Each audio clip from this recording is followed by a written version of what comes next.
it was just an ordinary Thursday night, sitting down to write my blog. I was going to start another interminably dull essay about the mechanics of leaving the ECHR, and then we hear a knock on the door. So my partner scootles downstairs, answers the door, then she comes racing back up the stairs and says, Pete, it's the police. They want to talk to you. Everybody has been saying, oh, here's what you do if the police come. Don't let them in. Ask if they've got a warrant and all the rest of it. And I thought, I don't need to do that. With every tweet, with every blog post you write, you just assume you've committed some sort of offence in the eyes of somebody. Because I have really bad claustrophobia, and when I'm in a hyper-tense situation, I do have high-functioning autism. I get Tourette's tics that go into a cyclic loop, and I can't break out of it, and I get more agitated. They were definitely going to take me away, and not just to the local Nick. They were going to drive me all the way to Harrogate, which is about 45 minutes away from here. And they were going to keep me the whole night until a solicitor could turn up. So that basically is coercing me to waive my right to a solicitor just to get out of there sooner. For Tommy Robinson to have endured what he has endured, I think it takes a man of courage to knowingly give up your freedom on a principle. Whether you agree with him or not, or his tactics, you cannot take that away. The British libel system is this system where the rich can come after anyone they want, and whoever's got the biggest wallet and whoever's got the biggest guns in terms of lawyers, they will win. And it's a way of silencing political opponents. Why they like globalization as well? Because they want to centralize culture as well, right? Because they want to have just one culture and one set of values or whatever. That's why they like globalization. That's why they want to turn everything into an episode of Friends or something, and everyone just be monotonous, right? Like they have the same needs and the same want. This is the root of it, because it's better to control, it's better to understand. Anyone can go anywhere and understand everything, right? Because to be efficient, it is at the end of it, the root of it. This is why it is anti-human.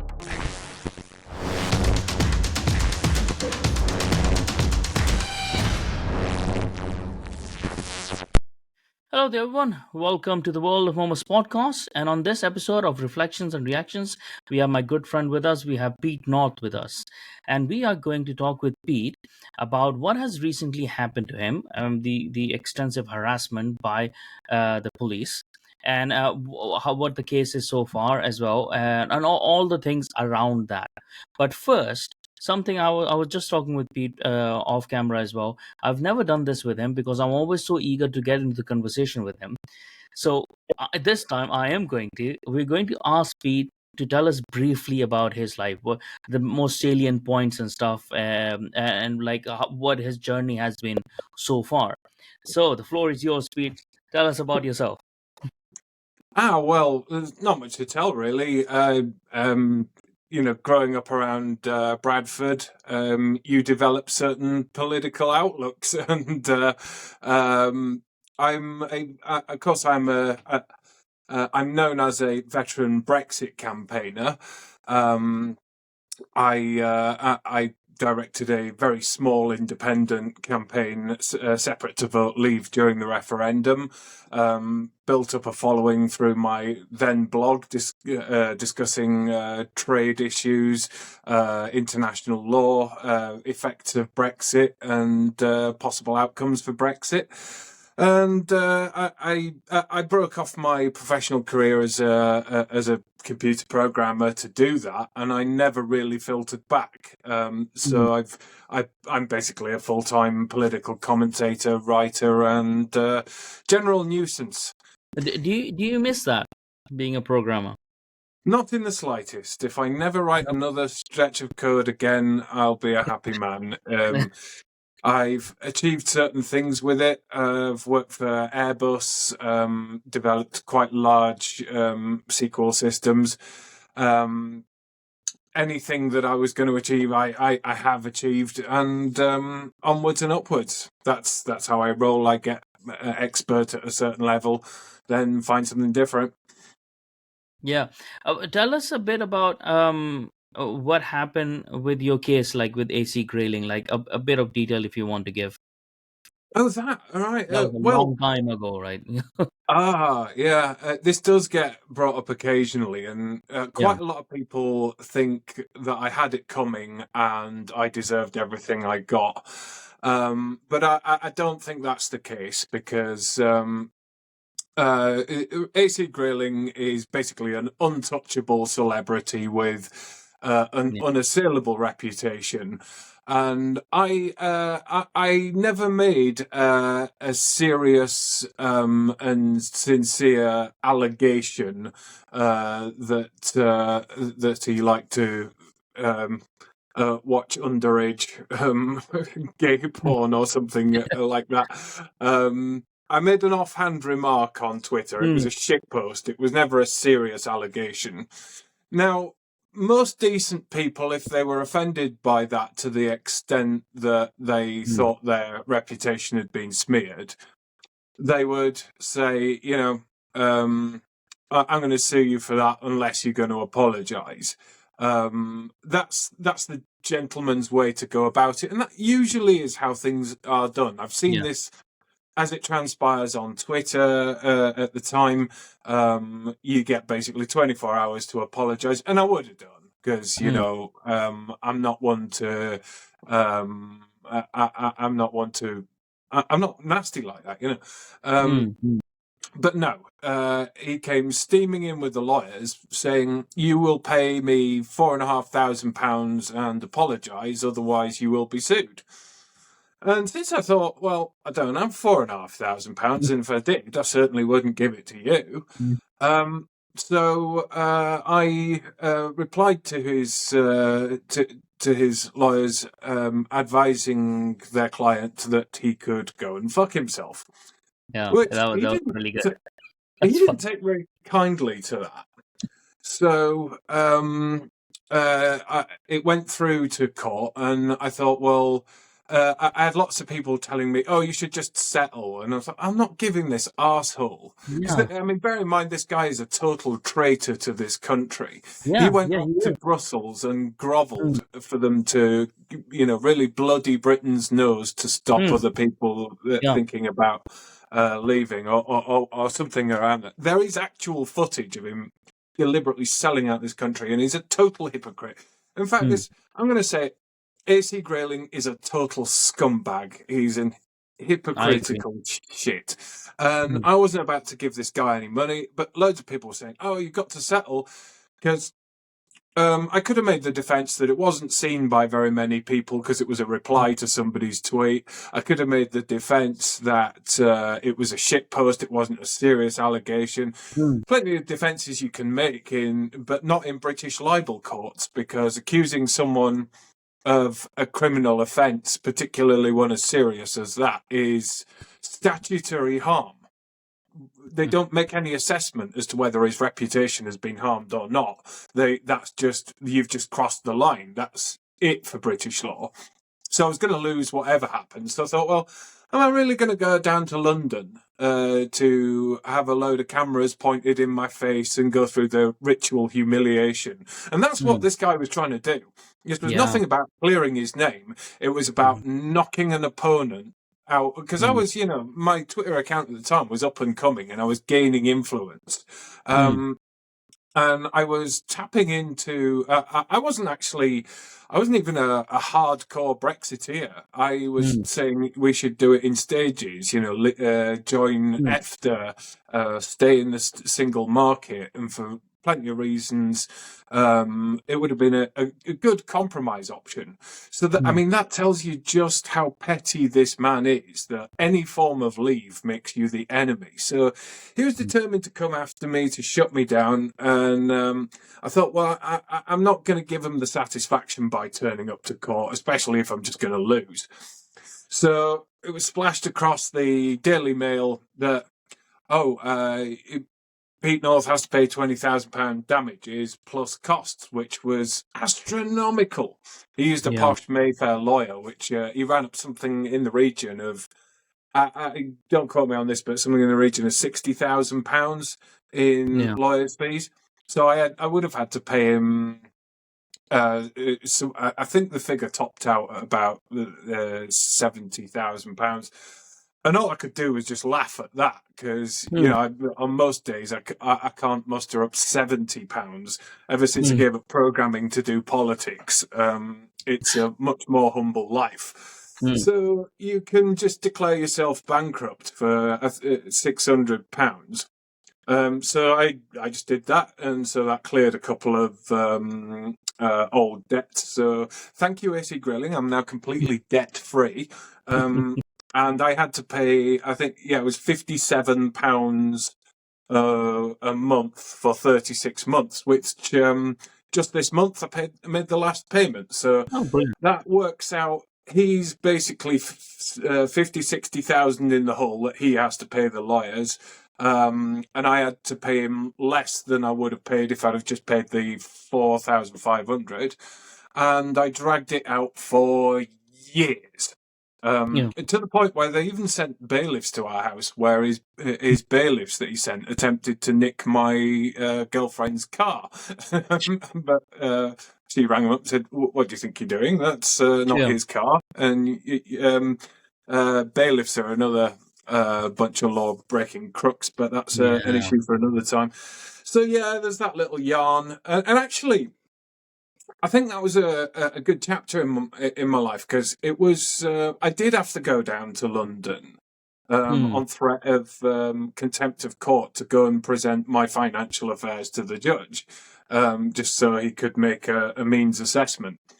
That was all on Grayling's dime. I billed him £200 for that. So I made a full day of it, made sure it was first thing in the morning, went and told him I was skint, went and did the Royal Air Force Museum up at Hendon, and that was a really nice day. But it was a really interesting insight into how the functioning of our law courts work. And to actually go into the law courts in London, I don't know if you've ever been, if you're walking past it, just sneak here. It's a public building. You can sneak in. It's one of the most beautiful buildings in London. But it was a real education into just how dysfunctional our libel system is. So having a little bit of internet trouble there. The British libel system is this system where the rich can come after anyone they want, and whoever's got the biggest wallet and whoever's got the biggest guns in terms of lawyers, they will win. And it's a way of silencing political opponents. I notice David Turver, he's got into a spot of bother for saying that ecotricity. I think it's one of them slimy little toads. Anyway, saying that his fortune was amassed by subsidies, which, of course, because he's a wind mogul, that's absolutely true. But it stopped being a strict subsidy with the ROC system and I forget what they're called, contracts for difference. They're not technically subsidies, as in government just doling out money.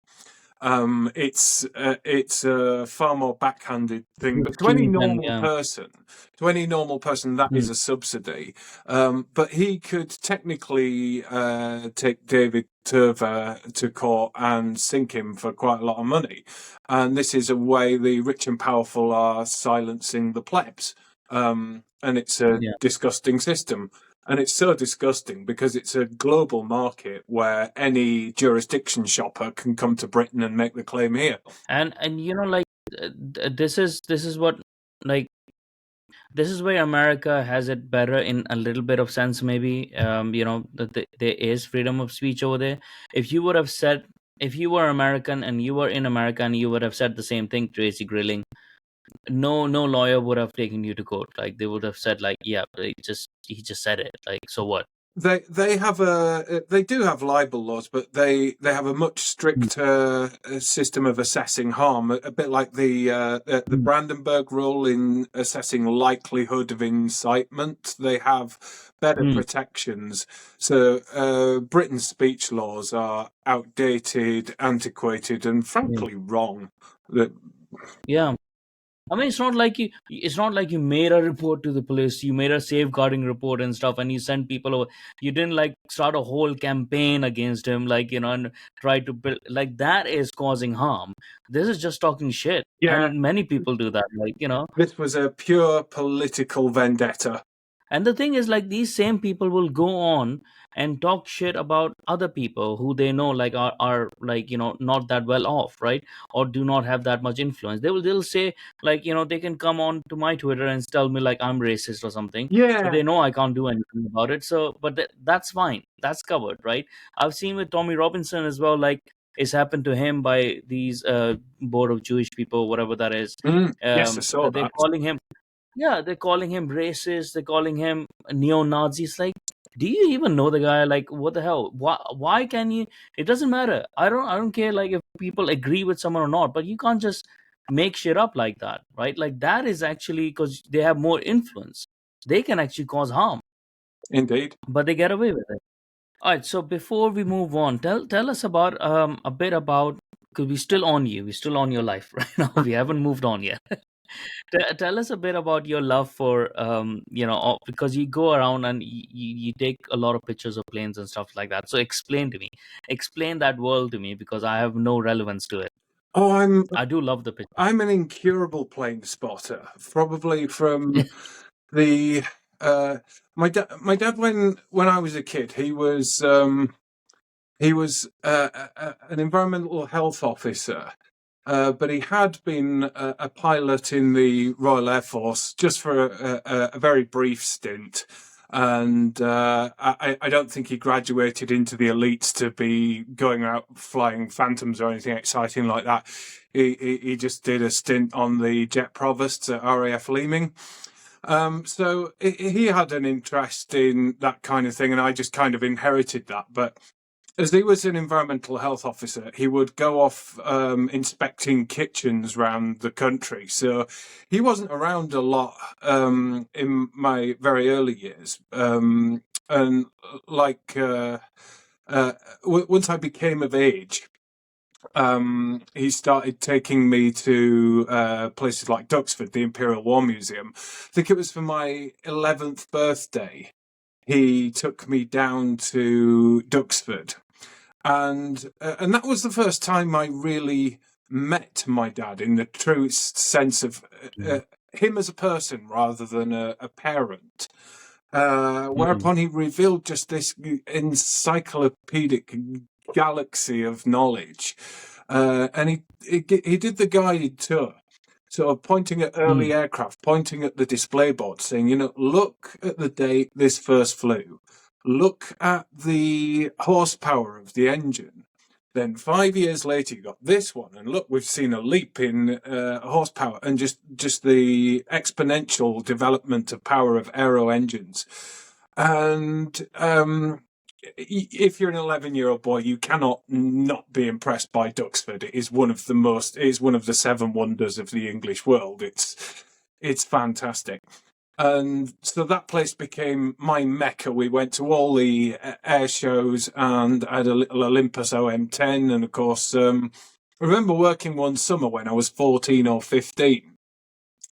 I was working on a farm just to earn a bit of pocket money.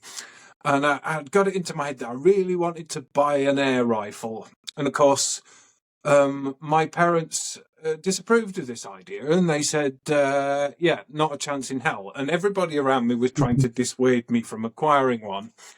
And so I almost ignored them, but listened to the better angels of my nature. And so when my parents came to pick me up, and they said, so what did you buy then?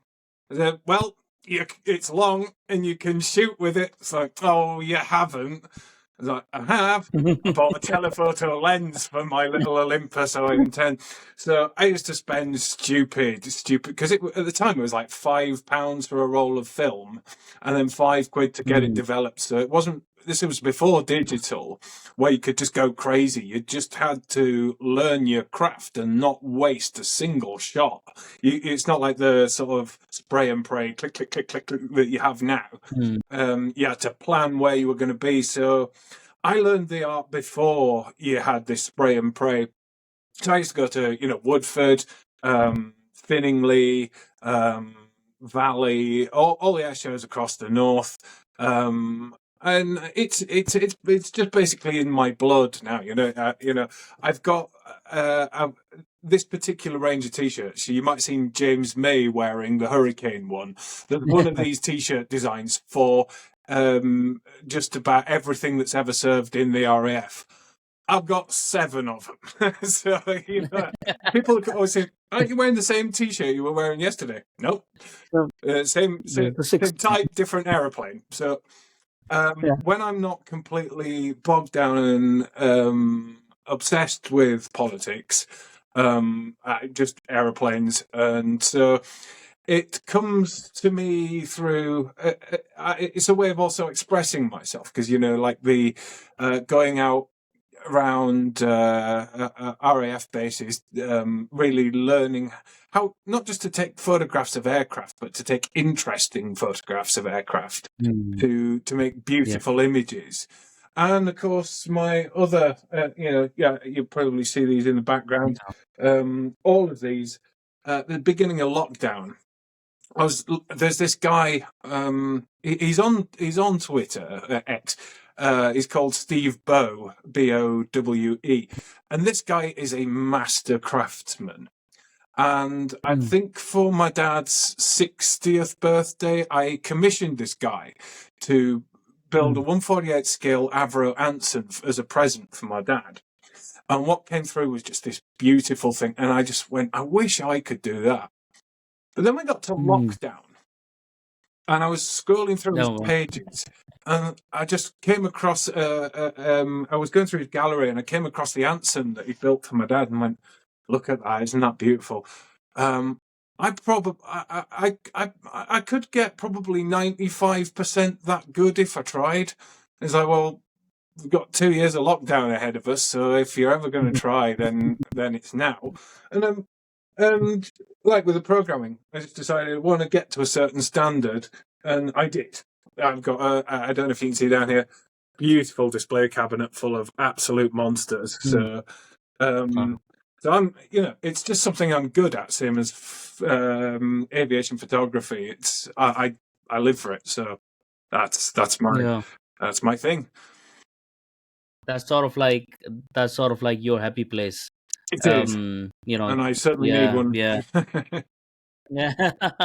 No, I get that as well. Like I do as well. Like sometimes I do sketching and stuff like that, but it's like not to be like because some people tell me, oh, why don't you sell sketches? Why don't you do it for illustrations for books? And so it's like I'm just doing it for myself, just to calm myself down. It's like, and photography as well, I love it.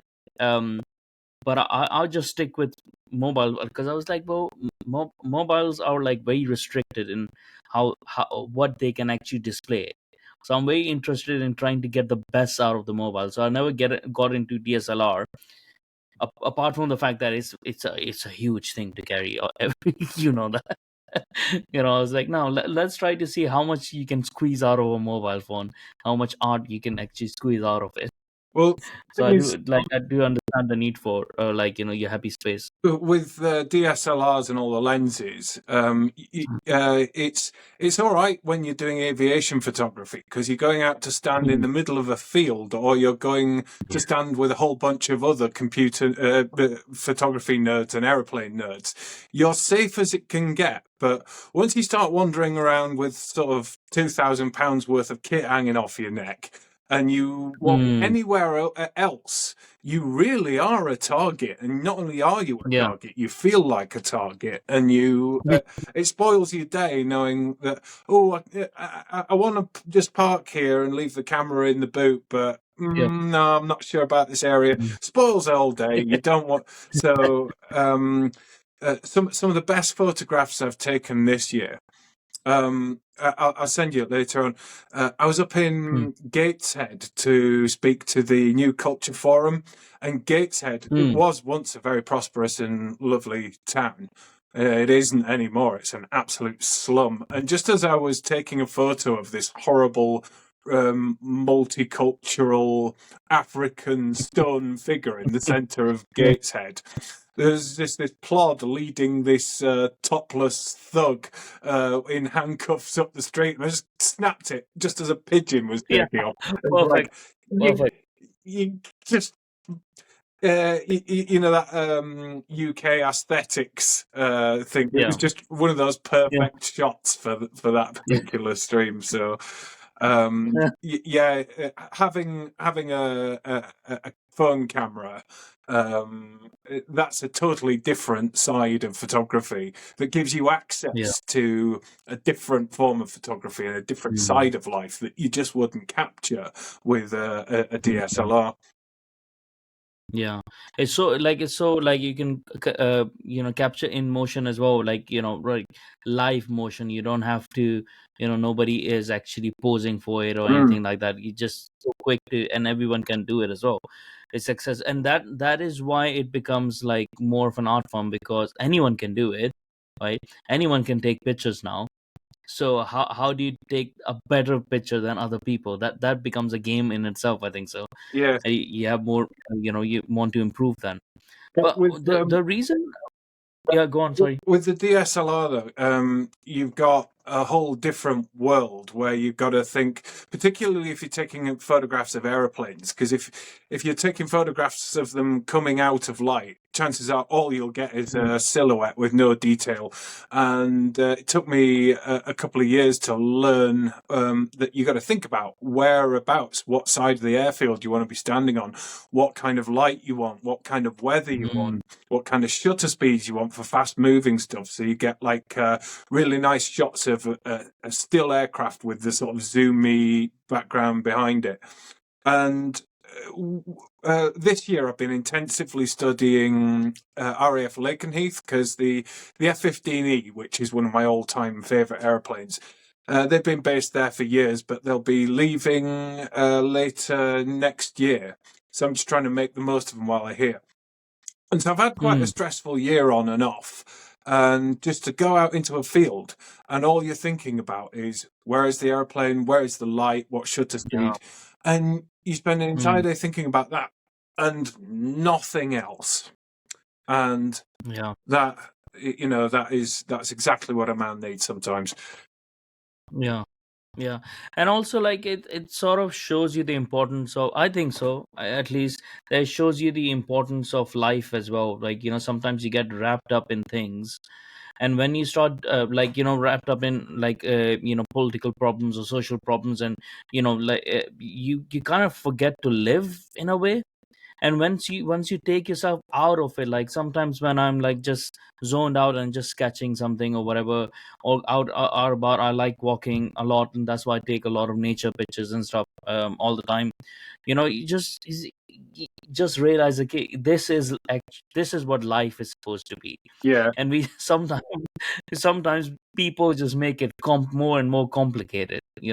I think it's especially I think that's why it's important. It's especially important for guys like us, because we are basically analysing the world we live in, the country we live in, and watching it go to the dogs. But it's nice to get out and touch grass and realise that actually, there are still, large areas of the country that are still as lovely as they ever have been, totally unspoiled, and that life is still, even though sometimes it feels like we're drifting towards this civil war and period of darkness. But sorry about that. I don't know what's going on with the internet today. It's because you were in mid-sentence. I forgot what you were saying. I was just saying that it helps to get out there and still remind yourself that there's still a nice life to be had here. And I've made a new rule with politics, because whenever Parliament shuts down for summer, it goes into what we call silly season.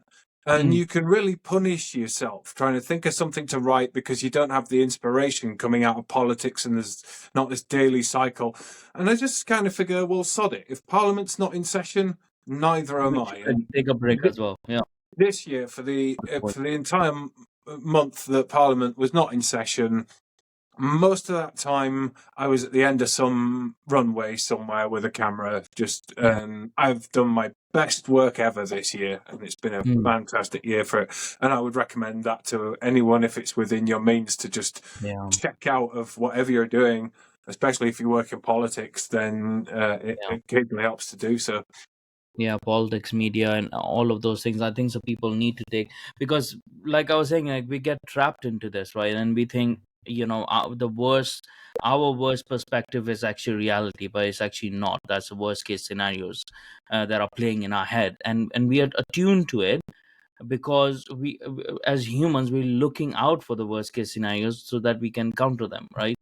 But we just, like, that is reality for us sometimes, and it is very important to get out of it. That's why, I always take time out. Like I have a set thing in the day where I meditate, or set time in the week where I, like, do some sketching or something, or like just something completely out of it, like, I'll just turn my phone off or something like that. Yeah, It's it it's stops me important. self-radicalizing as well, because I Yeah. mean, Yeah.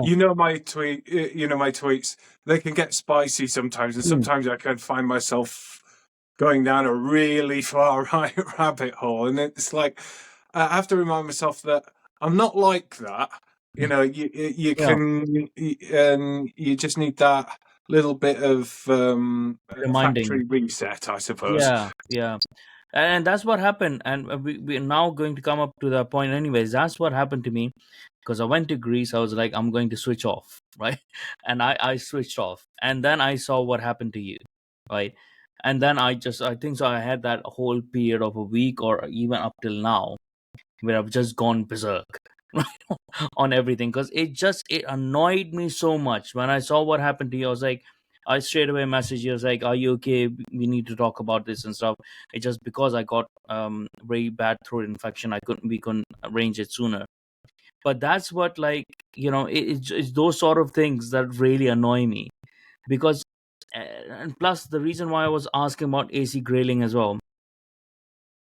That person exemplifies why Britain is in a mess, right? Because these are the pernicious enemies within that have allowed this to happen, right? A lot of people, like I say as well, like Islamists are Muslims, not just Islamists, are a huge issue in this country and blah blah stuff like that. But they are a symptom. It's just the fact that they are a very heavy symptom right now, very a symptom that if you don't solve it, you can't even get to the core of the problem, right? But everything else, everything is a symptom, and I think so that is a core problem. Is uh, your own people that are doing this to you, right? Your own people, like, who hate their own so much, who hate the country so much, who hate the culture so much, and love something else over it. Without them, nothing of this would happen. And this is what I saw with you as well, like that police officer coming to you. Do you not have any sense of your own? You just like following orders. You just like doing these sort of things. The chief officer, whoever it was, who had sent him to do it, like, these are the people who actually, if they actually started loving the country a little bit more, we would stop having all these issues, because all the enemies, external or internal, are taking advantage of this, right? So that is why it annoyed me so much. And I was there in Greece, and I was thinking, before that, you know what, maybe I can just stay away. Maybe I don't even want to come back, because it was so nice, so lovely, such nice weather, and I was just like at the beach all the time. Like, you have to be a millionaire to not have to come back and work. But I was dreaming of those things, and then when I saw what happened here, I was like, no, there is a fight still, to fight. You can't just, like, get out of the fight. So tell us about what happened, how it transpired, what happened then, and what is the latest so far with it. Well, it was just an ordinary Thursday night, sitting down to write my blog. I was going to start another interminably dull essay about the mechanics of leaving the ECHR, and then we hear a knock on the door, and so my partner scootles downstairs, answers the door, and she comes racing back up the stairs and says, "Pete, it's the police. They want to talk to you." And of course, if you're a writer in Britain, then you have to assume that eventually the police are going to come knocking at your door. You always do. Yeah. With every tweet, with every blog post you write, you just assume you've committed some sort of offence in the eyes of somebody. Yeah, some So thought crime. before I even went down the stairs, I'd already put the video camera on and thought, well, this will be good. I'm going to get every last minute of this. And the footage is out there now. It's been viewed by 3.5 million people. So we had this copper. Stood there saying, "You posted on something online that somebody didn't appreciate, and it's an offence under Section 19 of the Public Order Act, which is intent to stir up racial hatred." Oh, what absolute bloody nonsense is this? And everybody has been saying, here's what you do if the police come. Don't let them in, ask if they've got a warrant and all the rest of it. And I thought, I don't need to do that because if the police are coming at this time of night, it's probably on their way back to the station. They just want to chat. They'll want to arrange an in-person interview during the day sometime at a local station. They couldn't possibly be coming to arrest me, and why would they? Because what have I done that's illegal? But no, they were definitely going to take me away, and not just to the local Nick. They were going to drive me all the way to Harrogate, which is about 45 minutes away from here. And they were going to keep me the whole night until a solicitor could turn up. So that basically is coercing me to waive my right to a solicitor just to get out of there sooner. Because I have really bad claustrophobia, and when I'm in a hyper tense situation, I do have high functioning autism. I get Tourette's tics that go into a cyclic loop, and I can't break out of it, and I get more agitated. And this actually, once they told me that they were going to basically put me in a cell, I was just, it's like the meme, autistic screeching. It was almost getting to that. And because, But the police officer didn't even spot, didn't even recognize what was happening. You just thought they would be trained to recognise sort of neurodiversities. You'd think they'd have that training because they've had training in on Islamophobia, training on pronouns and all the rest of it. But somehow this hasn't filtered into the popular consciousness of policing. So, and I at least thought, well, we'll get to the station, we'll sort this out. But in days past, they would just turn up in something like a Vauxhall Vectra, and you just sit in the back and be quiet as they cart you off. But no, they'd send a snatch wagon with an actual cage, a sealed cage in the back of this thing, and it's airtight. And they stick you in it, and I genuinely thought I was going to have a heart attack. It was that's how much of a thug you are, Pete. Yeah, you don't realize that. So they kept me there till best part. So, what did you feel like when you were in the? Because it's a horrific experience for any decent person, anyways, right? But because you have high functioning autism as well, and you have claustrophobia, what was it like? What did you feel when they put you at the back? Because if it was me, I would go crazy. You do. And I think it's designed to rob you of your defenses because it's fluorescent lit and it's white and there's though it's a cage, it's glass sealed, and you just think there's no escaping from this thing. I mean, I know that's the point of it, but it's when I'm a big guy. I'm 6'4" and a bit, and I'm quite wide. I'm not a fat bugger, but I'm a big guy, and to stick me in that thing is it was just I was just banging on the glass saying, I need some help here, and just because the copper in the back of in the crew cab, he actually had a bit of nous. Recognised I wasn't a threat to him, and he did actually open the back of the cage just a little bit so I could get some air. So, but if they'd The thing is about these snatch wagons, there's a piece of footage of, I think it surfaced, it might be a while old, but it surfaced again a couple of weeks ago, where there's like 4 or 5 coppers loading this little old lady who'd been standing with a Yeah. sign outside an abortion clinic, and she's telling the cops, I've had a double hip replacement. And bearing in mind, there's nothing to hold on to in these things. There's no bracing. And so this is how they're treating everybody. They're treating everybody like criminals. But not everybody. They're not treating these pro-pally dickheads, right? Like that. They're not treating all those people that much. I think so. They wouldn't have treated you in this same way if you weren't white. I think so, and they wouldn't have treated that old woman if she wasn't white as well. It's just Yeah. that they feel like they can do it to you guys because um, you, our policing over here is supposed to be policed by consent. So you Mm. understand the consent as far as that.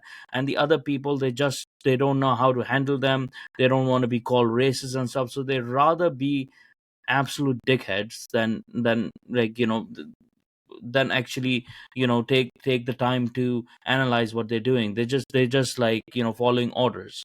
So they want to secure their job. That's the selfishness in them, individualness in them. So I don't even understand how these people join the police. Yeah, so yeah, I mean, if you think like you're in public service to earn money, like that's not the whole point of it, right? The whole point of is you are compelled to serve the public. You're compelled to do these sort of things, so you have to take great care of it. Yeah, but and you don't have to just follow orders. You actually have to question things because you're doing for the good of the public. So if your superior is telling you something that in your good conscience is against the rights of the public, then you have to speak up. You have to go against it, right? But we're not getting those sort of people anymore. No. We're getting these very incompetent people who are in these positions. Do you feel that police officer, the whole thing, that do you feel now that he was trying to get a reaction out of you, that he was trying to rattle you and get a reaction out of you? No, I don't think this was on his part politically motivated, or this guy's a functionary. This is pure Hmm. banality of evil thing. Somebody Hmm. has put a vexatious report in. It's the machinery has picked it up, and they've just issued orders to the foot soldiers to go and scoop me up, and take me off to the police station. He's not thinking; he's just doing as instructed. And I think I'm beginning to understand why this is happening, and it's because we've closed down all of the local police stations. Yeah. And so it's no longer a case of go out and police a beat, go out and arrest somebody and bring them back to your nick. No, Hmm.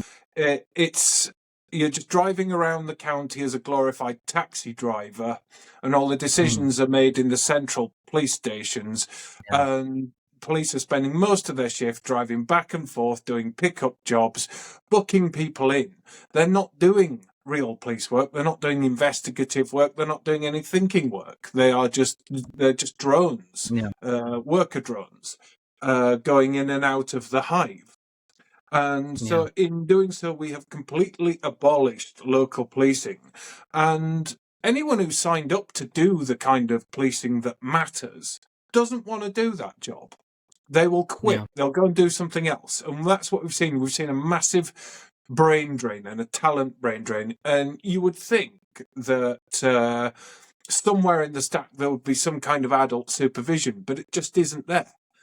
Because Hmm. all the mid-ranking people have gone, sod this, I'm not doing this. I signed up to fight crime, but instead they get a stack of paperwork. Hmm. And this is, they fill in their time and a quiet Wednesday night evening shift by just pulling something off the stack and going, what's an easy job we can do today? Right, yeah, we'll have a nice little drive out to Easingwold. That'll take a couple of hours. Nice way to waste a shift. And, this is just marking time. And this is Yeah. And pervasive it's across the very whole force. Really good point that you've raised as well. Like, this is what happened. This is why communism is bad as well, right? Because we are seeing these are the flares of communism that is coming up when you centralize things. Because you, this is why they want centralization, because they don't want individual people to think. They just want them to follow orders, right? It's easy for them to control them. You take away the autonomy out of the police officer. Before, we had police officers who were able to make these decisions locally or individually as well, and they would say, okay, does this guy just wants a slap on the, like, on the wrist, or does he actually, Mm. they could make that individual decisions, and they had more relationships in their local communities as well, because they were policing their local community where they lived, right? So they Yeah. knew people and stuff like that, and that's what gives people more freedom and stuff. Government only comes in when it's needed to help in bigger things, not in like smaller things. But this is how communism has been, socialism, communism, whatever, the same strand of, like, the same bullshit, right? Is that's how it has been seeping in little by little, right? Before Blair and since Blair, like, by these laws, by centralizing things, it seems like, oh, it's going to be more efficient. Yeah, but efficient for whom? Right? It just Yes. takes away. We are not supposed to Gossiping be one. Yeah. efficient. We're supposed to be humans, and we're supposed to have human interactions, and we are supposed to have human flaws. We're not systems. We're not part of like some robotic system that you can just make efficient. Well, this So is what they're trying to yeah, do with not just the mm, police, but the justice yeah, system. They're saying, oh, well, this category of crime, you're automatically guilty of that. We'll issue you a fixed penalty notice. You can pay the fine or you can challenge it in court. And most people, they want an easy life, so they'll pay the fine. They won't go to court. And that's how they've automated a mm, whole tranche yeah, of the justice system because mm, they view the justice system as inherently inefficient. Well, the thing is, it will be because humans are, by our very yeah, existence, we're not efficient creatures. We don't do things efficiently. We are creative, free willed individuals. We're mm, messy. We're all over the place. But they want to channel us into a strict set of lanes and behaviors. And they're yeah, going to coerce us by penalizing us for stepping outside of our lanes. mm, And ironically, this is all coming about because as they've decided to make us all the systems more efficient. This is all part of George Osborne's austerity, where mm, between sort of 2013 and 2019, hundreds of magistrates' courts closed down. So you no longer have local magistrates. You're no longer going. It doesn't work in like a jury trial, but you're still. Before all this, you were still going up in front of somebody who likely grew up in the same town as you did, yeah, has the same mm, frame of reference. mm, To be tried by your fellow citizens and peers. yeah, That's vanished. And, one of the things, if this had been a more serious arrest, mm, chances are they'd have funneled it through Leeds. mm, And there's a very strong chance that the jury would have been recruited from the Leeds area and would have been at least 50% Muslim. How much of yeah, a fair trial do you think I'd have got then? yeah, yeah. And Yeah. I see that happening a lot as well. And the centralization, this is why they like globalization as well, because they want to centralize culture as well, right? Because they want to have just one culture and one, like, Yeah. set of values or whatever. That's why they like globalization. That's why they want to turn everything into, an episode of Friends or something, and everyone just be monotonous, right? Like, they have the same needs and the same want. This is the root of it, because it's better to control, it's better to understand. It's like, you don't have to, anyone can go anywhere and understand everything, right? Because to be efficient, it is at the end of it, the root of it. This is why it is anti-human, right? Mm. This is why all of these ideas are such anti-human. We're not supposed to be efficient. We're supposed to be complicated. We're supposed to be complex. We're only supposed to be understood by people, like really properly understood by people who are like the closest to us, right? Yeah. There's a reason for it, like, but I think that this is the root of their decentralization and stuff, and people really need to take a step back and say, okay, is being efficient more important, is being the economy being better more important than being human? Because I don't think so. I think so we're going a dark route if we keep on going this way. especially Well, with AI coming in? the danger here is that we are seeing governments trying to rein in spending. But Hmm. one thing they don't want to do is roll back on entitlements and freebies and welfare. So we're getting government spending more money on what it shouldn't spend money on Hmm. and less on what it should. And so we're creating this client welfare state on the one hand, but all the mechanisms that make life bearable for a liberal, open, tolerant, democratic society. All of that is underpinned by the rule of law and by the justice system, by a fair and functioning police force, by a fair and functioning system of local courts that will Hmm. see a case completed in a reasonable time. But no, the waiting lists are Hmm. now 2 and 3 years, and 4 years for more complicated cases. Where basically, if you want expedited justice, it all comes to who you know and how much you can afford on your lawyers. Hmm. Um, this is it is corrupting, and this is how civil Yeah. society dies, and this is how society, as we have always known it, collapses.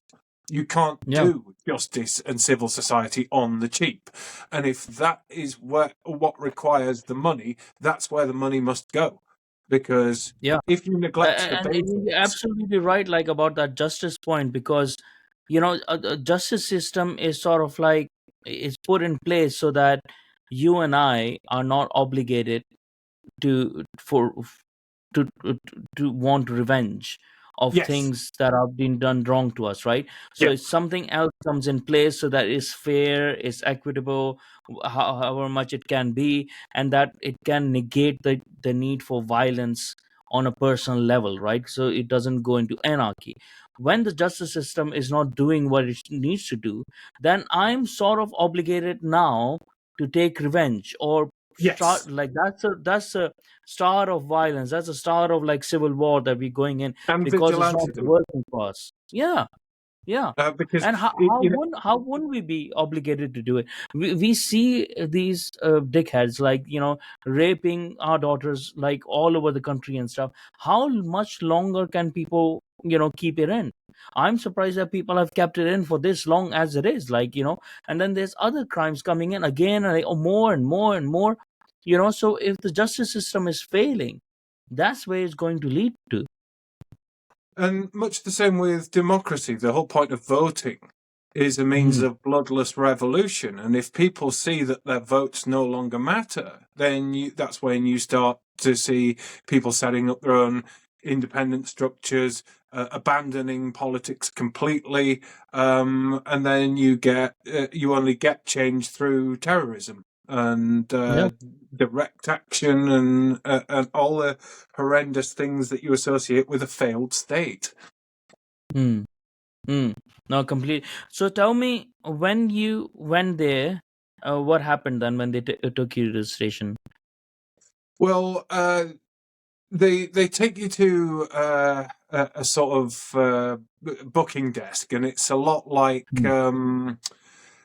it's a sort of modernized, sterilized version of if you've seen any American films like RoboCop, where you have the desk sergeant up on a podium. Yeah. It's kind of like that in layout, but it's all Mm. concrete 90s. It is completely sterile, and he's sitting there Mm. upon his podium, and he looks down on you and saying, "You've been arrested. Do you understand why you've been arrested? This is the Mm. meme you posted." And at this point, I'm chuckling at them slightly, but I'm just kind of like, I couldn't believe that they would arrest me for anything so inane, especially Mm. given everything else I post. But That's true. uh, they said, "Well, we've now got to put you in a cell." And it's like, what for? What have I done that necessitates being slammed in solitary confinement? And they said, Mm. "Well, I just can't you just handcuff me and put me on a bench?" And well, we can't do that. No options for peaceful, cooperative people. You're guilty. You're guilty regardless. That's the presumption. No innocence until proven guilty. You've been arrested, therefore you're going in a cell. And I said, you'll probably kill me if you put me in one of those things. They said, well, best we can do is put you in the exercise yard. And that sounds more appealing until you actually see it. And it's basically a room surrounded by sort of Berlin Wall concrete bunker, sort of cement walls, and a cage with open air above you. And that's the best they can do for people with sort of anxiety conditions. They just throw in a blanket. And so I'm just wandering around in circles just to stay warm. And talking about cruel and unusual punishment. For some reason, as I'm walking around in circles, I get the Proclaimers 500 miles stuck in my head, and it's like, I don't need that right now. This is torture enough, but the Proclaimers stuck in my head. So it was a night of torment and anguish, really. And so they eventually reeled me in for questioning. Gave them minimal answers, but they were asking, do you know who Tommy Robinson is? Do you know he was the first person to post that meme? I'm like, well, that's not. It's like that's not how meme works. Yeah, it's just that's you have absolutely no way of establishing that as a fact, and it just isn't. So, and then they're saying, well, what else do you post on Twitter? And it's like, well, things about politics. Do you post about race? It's like, sometimes. Race, religion, culture, politics. I'm a political analyst. Why would I not? And then they said, so about this fuck Hamas. And I'm like, well, you do know that Hamas is a proscribed organization. And he's just deadpan, just sitting there gormlessly as if, like, absolutely no idea what Hamas is. And I explained about 710, and again, blank face. Somebody suggested that they might have been doing that to get me to self-incriminate, but I genuinely got the impression that this kid had absolutely no idea what 710 was or Hamas or anything like that, because they don't involve themselves in... Because this is the other thing. Police recruitment means you basically, have you ever been... They'll do a full background check into you, and if you've been a member of a right-wing party, they'd rather refer you to Prevent than recruit you as a policeman. So the only people who can get past the vetting into the police are rabid left-wingers, university-indoctrinated progressives, or people who have no political persuasions at all, who do not watch the news, have no concept of what's happening in the world outside of their little job rounding up drunks on a Saturday night. And so you're not getting the kind of grounded, sensible people with common sense and the capacity to relate to normal people. Because these little girlies with their social sciences degrees going into policing are not going to be able to relate to salt of the earth people from Gateshead, Newcastle, Bradford. They just do not understand the working man. Certainly not the older ones, and they view their anything they might say as potentially racist, misogynistic, blah blah blah. They don't understand the banter, not least because they're not from the places where they're policing. So this is how we get garbage little drones just going around enforcing diktat like a political inquisition. But did it give you a bit of an insight into what must people like like Lucy Conley and even to an extent like to Tommy Robinson, they must be feeling like when they're put into prison, because because you experience that like sort of a day, because it's not just being put into prison, right? Especially what has happened with Tommy as well, like is being told that you are wrong for having thoughts, for having opinions, that you have no freedom, that we are, and then being put into a situation like in a place where you're unfamiliar. It's not where you're supposed to be, where people who hate you, especially in case of Tommy Robinson, people who hate him, putting him amongst those people, right? because people, I don't think so people understand that, because people like online, I see it, that they come up with those so many things about these people. These, they should have done better, they should have done this, they should have done that. It's like, well, you haven't been in that situation, you don't know what that environment is like. That environment is built to break you, not to Yes. rehabilitate you, but Yeah. actually to break you. Yeah, I've had a lot of people saying, "Oh, you should have just given a no comment interview. Oh, you shouldn't have let the police in," and all this shoulda, wouldas. But it's not until you yourself are in that position you've got to, look the plod in the whites of their eyes, see what kind of people you're dealing with. But all the subsequent system is designed to strip you of your defences. From the sticking you in a cage, transporting you to an hour away, to putting you in these sterile cells. It's such an alien, inhuman experience, Hmm. and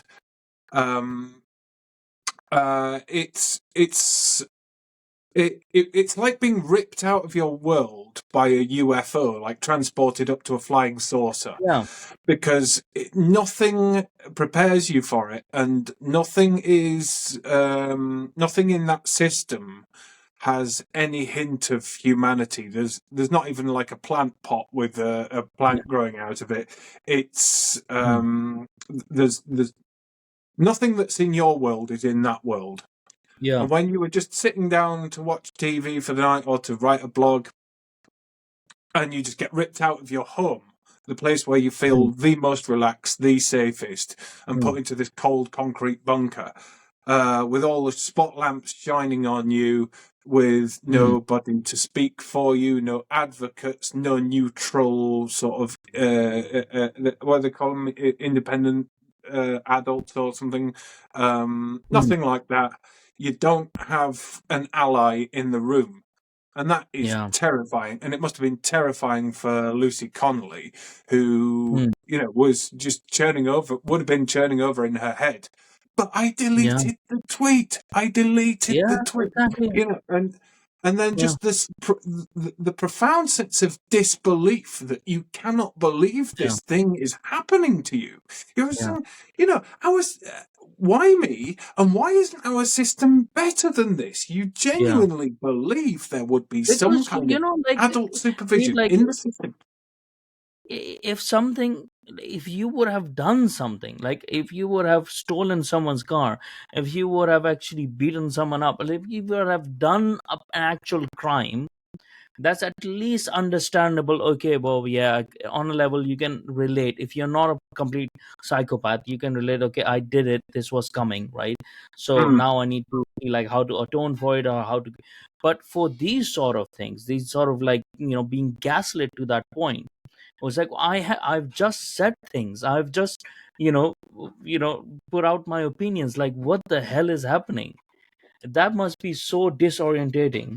So, yeah, I mean, Lucy Connolly would have been just beside herself with disbelief, as I was. And then for Tommy Robinson to have endured what he has endured, I think it takes a man of courage. I Mm, mean, don't get me wrong. You probably could get accustomed to this. Like if the police come again, I probably mm, won't have an autistic meltdown because I know what to mm, expect. I know the drill. mm. And you can when you forewarned is forearmed, I think. But to knowingly give up your freedom on a principle, Mm, as Tommy Robinson has done. mm, Might have been misguided. The last time he was in prison, he could have discharged his contempt at any time by deleting his film. mm, I think he could. I think he could have done that, and somebody would have stuck it straight back up on Pirate Bay. It would mm, have done the rounds. There was no need for him to be in jail, but for him to stand on that principle because of his personal belief, whether you agree mm. with him or not, or his tactics, you cannot take that away. And the fact that he's a target, he's got a target on his back. Yeah, He knows that people will try it on with him, just to see if they can best him.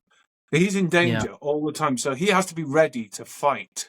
and to fight Yeah. physically in a way that I never have. I mean, Mm. I'm not a violent person because violence doesn't come into my world, Mm. and I never have to worry. Mm. The only time I'm ever in danger as such is when I go out to speak at contentious events and the lefties show up. But other than that, Mm. violence is not a factor in my world. But they put a target on Tommy Robinson, particularly by smearing his name. The moment you start going around saying Tommy Robinson's a fascist, Tommy Robinson is far right, well, Tommy Robinson's way to the left of me, and he's Mm. not far right. He's a run-of-the-mill civic nationalist who's just got a particular concern about Islam, quite rightly, Mm. as Yeah. should any progressive person who actually believes in the values of tolerance, live and let live. You cannot believe in those values and not be concerned about the rise of Islam because it Exactly. stands Yeah. in opposition to everything you believe in. Mm. So that's certainly where my opinions come from, because Mm. I'm essentially a hardened 90s liberal. I'm a creature of the 90s. That's when I came Mm. of age. That's when my politics came about. Uh, you know, I grew up with the idea of men need to be more sensitive and in touch with their emotions, and we should rise above misogyny and racism because racism is bad. And this stuff's drilled into you from the age of about 9. And so I'm a Mm. product of that system. And so if you grow up Mm. with those values thinking, well, all right, racism's bad, sexism's bad, and then in comes Islam, the way it treats Jews and the way it treats women and the way it treats gays, and you're like, well, obviously my values tell me that this is wrong. Why Mm. aren't all the other lefties as opposed to this as I am? But it's like, Yeah. oh no, you shouldn't judge. And so the moment you adopt this sort of, I don't know where this idea of non-judgmentalism comes from, Mm. but that's the point where your brain just slides out of your bottom and just drops onto the floor in a pile of goo, because Mm. every decision you make about a person or a group of people is based on a risk assessment. Yeah, you're making value judgments all the time as well. Like, you have to, Yeah, right? yeah, and if you're not making value judgments, it actually says you're not thinking, Mm. Yeah. And that you and have no that values actually of your own explains as the well. modern left. This is why a lot of people try to work out what the intellectual philosophy behind much of the modern left is, and the more you dig, you realise there isn't one, because to Mm. have a philosophy, you would actually have to think. But it's more on a visceral, instinctive level that motivates the modern left, which is to destroy anything more successful than me. That's modern Yeah. socialism. That's Yeah. modern leftism. Politics of pure resentment. Yeah, it is just pure bile. Mm. And so, yeah, it's why the left and Islam get on. It's motivated primarily by hatred. Yeah.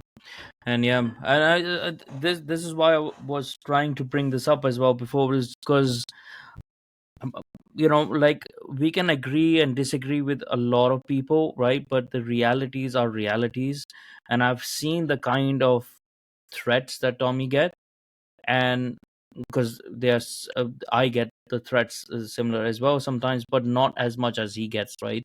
He has so many Osman warnings as well, like from the police, and those are serious warnings, right? Those are not normal sort of warnings. But you're not getting them from people who are like, just like, red haired or blue haired people. You're getting them from people who are going to deliver on their threats, right? Like, who Yeah, they don't care, who have all their brothers in the prison anyways. They will have a better life in prison, and they probably want to go in prison anyways to get a better rep in their own community, their own work or whatever, like stuff like that. These people are the foot soldiers, right? Of Islam. So, and when you put that person into, like, take away all their freedom and stuff, and now they're not in control, they can't defend themselves even at that point. that creates such a huge anxiety, because when I went to meet him in prison as well, I could see it from him, that, and I just can't imagine, like, I just have no idea how he still remains sane of all that has been done to him and stuff, like how he still remains sane, because he's just a very determined person. But it's just any other person would have gone crazy. Yeah. Any other person would have like just left and said, okay, you know what, the first time that it happened to any other person like that, he would have said, okay, you know what, like, I'm done, I can make money or whatever elsewhere, I'm just going, you know. Mm, But yeah, I mean, and even now when I see the sort of like the bile coming from these liberal Jews, right, against him, mm, coming up, like, calling him neo-Nazi and stuff. It's like, guys, he has, ruined his reputation as well, trying to defend you at times. What are you even doing to call that guy a neo-Nazi? It's like, are you insane? yeah. I mean, Do you not know? I've stood on the platform of anti-Semitism many times. It's one of the I despise anti-Semitism Hmm. because usually it is the most retarded, Yeah. simplistic interpretation of the world, why things are happening. If people want an explanation as to why something bad's going on in the world, is to go, oh, it's the Jews, and It's the Jews. it's the marker of a retard. Yeah. And I speak out in defense of Jews all the time against the Mm, far right gripers that pop up on my mm, account. Um, and I can't stand these people. But mm. then you get like the Board of Deputies Yeah. coming. They're about as oblivious as the Church of England. They don't know the Mm, mm. political terrain. They're trapped 20, 30 years ago in their thinking, where, I mean, they can talk about the far right, and yet Yeah. the actual far right in this country is profoundly anti Semitic, but it's tiny. Yeah. The Yeah. biggest and most dangerous movement, anti Semitic movement in this country, is the modern left. And Yeah. yet to turn Mm, for these Jewish representative organisations to turn on the British Christian defenders of Judaism mm. in this country and call Yeah. us Nazis is one of the Yeah. most appalling insults imaginable. Mm. And And it's doing so much harm to the Jews themselves. And I yeah, think so. yeah, You called it right, like when you said like the Church of England being as clueless as them, because I don't think so. It's not the Jews part; it's the liberal part, right? Liberal Jews, yeah. liberal Christian, liberal atheists. Is they are so ideologically captured now. They don't even understand classical liberalism anymore. These are weird sort of liberals. They're so open that they would like they will damage themselves and everyone within, just to make sure that they don't concede any ground to any sort of conservative person. Mm. And it's insane to see it now, and them turning against people who are actually defending you. It's just like, what do you want What's then? What's been encouraging about this, though, is I've started to see a lot of Jewish people piping up on Twitter, telling these Mm, sort of old school Jewish representative organisations, "You don't speak for me," yeah. and we need to see more of this because when it comes down to it, when you see those demonstrations for those peaceful demonstrations with all the Israeli flags flying, there'll be a lot of Mm, Jews there. But if there are any ordinary Christians around, mm, mm, I bet you there will be either members of the Conservative Party, Reform, mm. UKIP. It's all the conservative end of the political spectrum that is standing Yeah. up Mm, for Jews to continue existing in this country, and I count myself as one of mm. them. Um, Yeah. and I just cannot comprehend the stupidity it takes to turn around and bite the. I don't want to say bite the hand that feeds you, but I bite get that the analogy. Yeah. people Yeah. that stand up for you. Yeah. It is insane. So um to sort of wrap this up as well, tell us, after this whole thing happened, right? And then they let you go. Did they actually drive you home? By the way. No, they offered to, but they said you can go in the snatch wagon. The same thing they brought me in. And I just thought, nah, never. I don't. I'm Why never did they getting needed in a one of those. snatch wagon to send you back? Why did they need, like? I'm sure that takes more petrol. Well, that was the only vehicle available, and Yeah, I just said I'm not get. I just didn't want anything to do with the police. At yeah. the You moment I just was wanted to free get to away. go, I felt safer walking from some Harrogate suburb into the centre of Harrogate at 2 o'clock in the morning. I felt safer doing that than I did getting Mm, into a police car. yeah. So I had to wander through to the centre of Harrogate, try and find a taxi, which in North Yorkshire is next to impossible during the week. Mm, So I didn't get home till about 3:30. Jeez. So it was, and thing is, there's the occasional troll having a go at me because I had a bit of an autistic episode, but it is it, even for someone who isn't afflicted. Once it's done to Mm, you, you will really understand yeah. just how traumatizing it is. But it's not Mm, just for me. If it's everyone around me, because the word got round. yeah. My dad is knocking on a bit, but Mm, he was worried. My partner, as far as she was concerned, she was settling in for the night, but had two of mm, Starmer's Stasi stormtroopers mm, ploughing through our living room and dragging me away over a tweet, and that is you don't get over that anytime mm, soon. And I'm now in a state where if the doorbell goes, I never used to look through the spy hole, but I do now. mm, Not in case it's a scammer or a criminal, but in case it's the yeah. police. Yeah. And I live in a quiet North Yorkshire village, and if I just hear a crunch on the Mm, gravel outside, I feel this sort of tenseness in the pit of my stomach, and you just think, yeah. is that the police? And every knock on Mm. the door, And and you're unlikely to ever invite them in for a conversation as well, unless they have a warrant. You know, well, um, um, and that's what breaks down the trust, doesn't it? I mean, people say, "Oh, you shouldn't have let them in," but they can go and get a warrant and they can force their way in. But I think it all turned out the way it Mm. was supposed to, because Yeah. Mm, um, I would say to anyone who answers the door to the police, always put your video camera on, and that was the smartest thing I did that night because I got the full yeah. footage.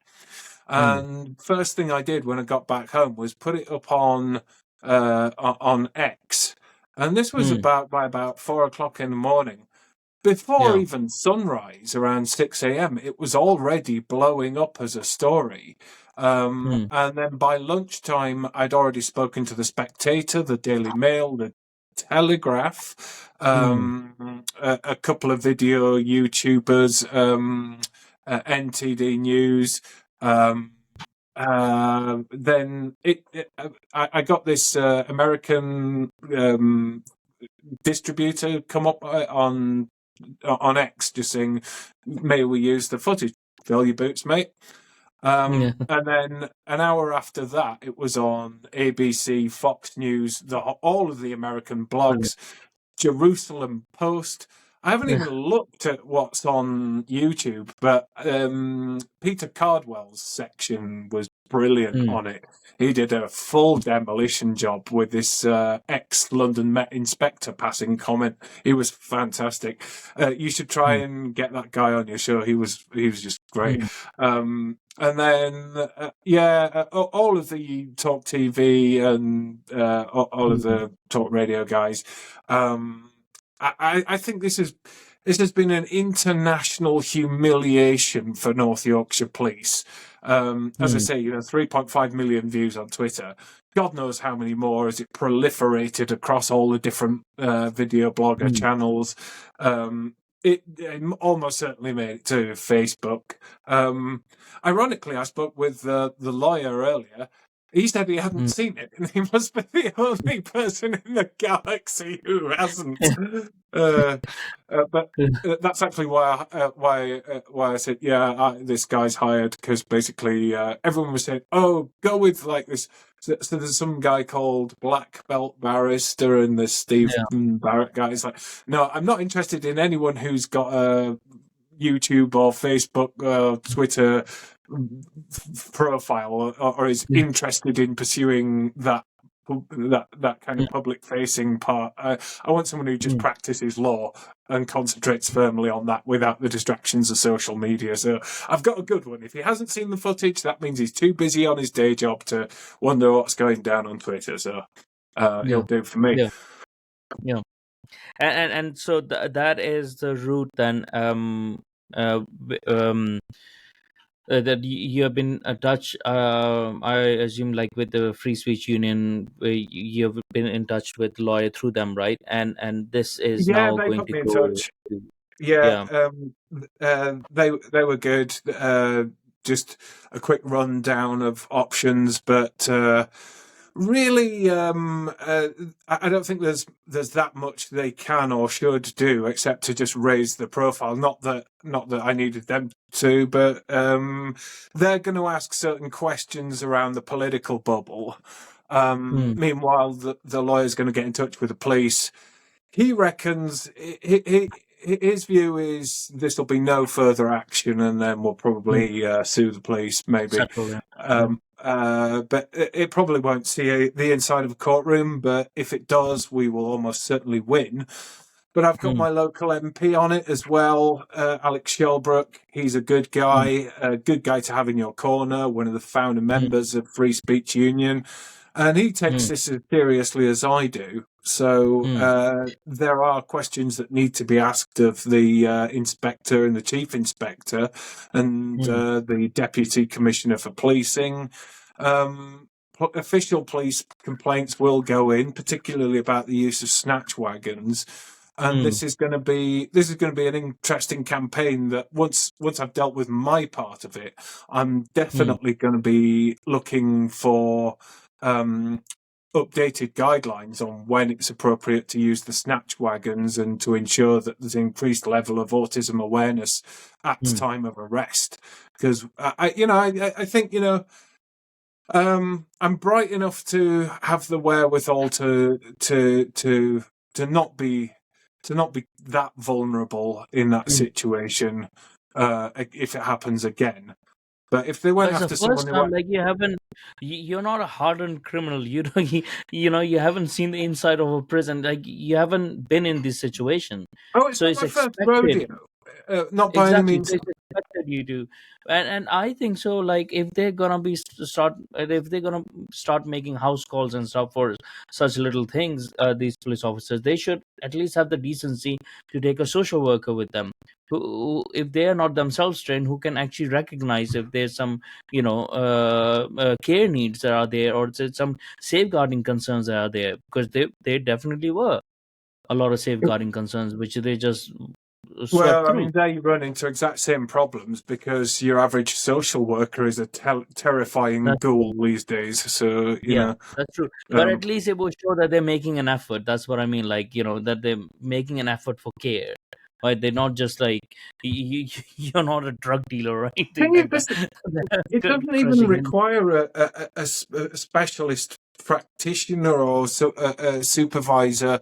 It just requires coppers with a bit of common sense. That's true. And a And bit of what I decency. don't want to see is yet another person added to the snatch squad. Mm, I don't want to see this happening at all. mm, There's no reason why, for yeah, non-violent offences, police should be turning up in the middle of the night to drag people out yeah, their homes for things that yeah, could be dealt with peacefully, amicably, in the middle of the day without any fuss. But yeah, they came along with the intent of creating maximum disruption to my life, yeah, and they are going to answer for this. They are. yeah, yeah. And it would be good to have you back as well after they've answered for it, to be honest. to talk further about about it as well. So yeah, I think so.